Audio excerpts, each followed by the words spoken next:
क्या आपने कभी भगवान विष्णु को घोड़े के सिर वाले रूप में पूजा जाते हुए देखा है? और क्या आप जानते हैं जिस जमीन पर वो विराजमान है वो किसी धरती से नहीं, दो राक्षसों की लाशों से बनी है। ये कहानी असम की है जिसका सच जानकर रोंगटे खड़े हो जाएंगे। भारत के 7 सिस्टर्स पूर्वोत्तर भारत के असम में भगवान विष्णु का एक रहस्यमय रूप पूजा जाता है, हयग्रीव अवतार, घोड़े का सिर और मानव का शरीर। लेकिन सवाल यह है, भगवान ने ऐसा रूप क्यों लिया? कहानी जाती है सृष्टि के आरंभ तक, जब चारों ओर सिर्फ अथाह जल था। भगवान विष्णु की नाभि से कमल प्रकट हुआ और उस पर ब्रह्मा जी। भगवान विष्णु ने उन्हें दिए 4 वेद, सृष्टि रचना का पूरा ज्ञान।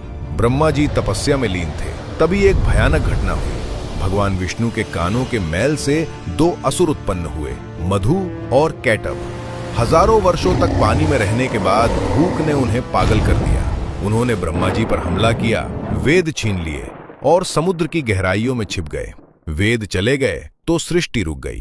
तभी ब्रह्मा जी त्राहिमाम करते हुए विष्णु जी के पास पहुंचे और वो घबराए हुए थे। तब भगवान विष्णु ने लिया हयग्रीव अवतार, घोड़े का सिर, क्योंकि समुद्र के घने अंधेरे में भी ज्ञान को सूंघ पाने की शक्ति चाहिए थी। हजारों सालों तक युद्ध हुआ, लेकिन असुरों को इच्छा मृत्यु का वरदान मिला था। अंत में भगवान ने पूछा, तुम्हारी मृत्यु कैसे होगी? अहंकार में असुर बोले, जहां पानी ना हो। पूरी दुनिया जल में डूबी थी। तब भगवान ने अपनी विशाल जांघें जल से ऊपर उठाई।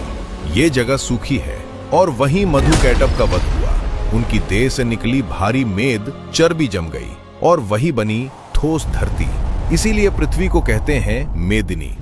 युद्ध के बाद भगवान हयग्रीव ने असम के मणिकूट पर्वत पर विश्राम किया। वेद लौटे, ज्ञान लौटा और सृष्टि आगे बढ़ी। इसीलिए हयग्रीव भगवान आज भी बुद्धि और तर्क के देवता माने जाते हैं।